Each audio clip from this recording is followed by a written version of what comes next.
This is TradeFlow News, bringing you relevant news and insights from around the world. TradeFlow News, enabling trade for SMEs and economies worldwide. These are some of the key topics that we will be looking into in today's program.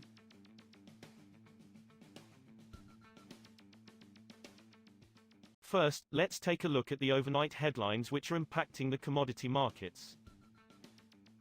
Oil prices fell over $1 on Tuesday, reversing gains in the previous session, on expectations peace talks between the U.S. and Iran will take place this week and lead to more supply to flow from the key Middle East producing region.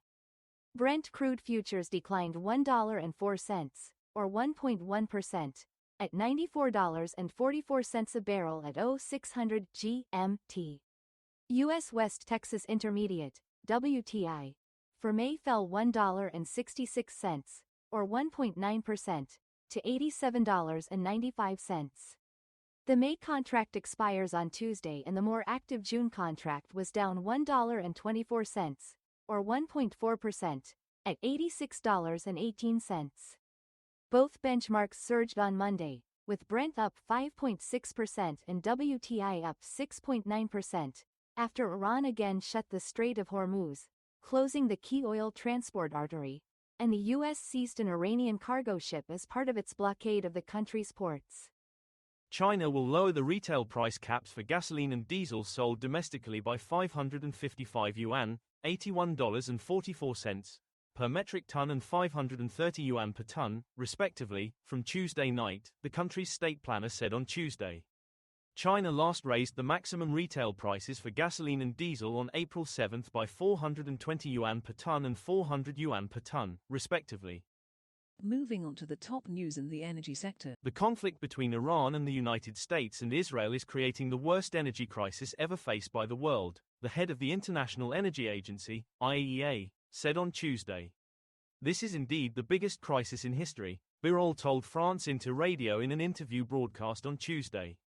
The crisis is already huge, if you combine the effects of the petrol crisis and the gas crisis with Russia, he added.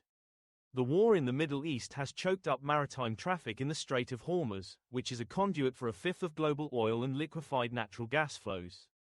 India is staring at a severe shortage of solar cells as new rules from June mandate the use of locally made cells, a move that could derail some clean energy projects, an industry organization said in a letter to the Renewable Energy Ministry. The South Asian country has around 25.6 gigawatt of solar cells production capacity against demand of about 50 gigawatts, with imports from China accounting for more than 90% of India's solar cell demand, the North India Module Manufacturer Association said in the letter dated April 7. Around 55% of solar cells, a key component in making modules that turn sunlight into electricity, are produced in India using older technology and are rarely used in new projects, creating a mismatch between supply and project needs.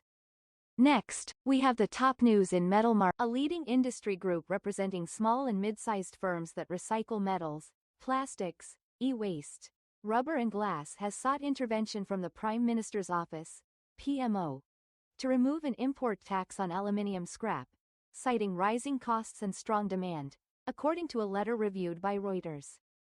India, a major global buyer of aluminium scrap, imposes a 2.5% tariff on the product and relies heavily on supplies from the European Union, the US and the Middle East. The EU's planned export curbs and disruptions from the US-Israeli war on Iran have tightened supplies, industry officials said.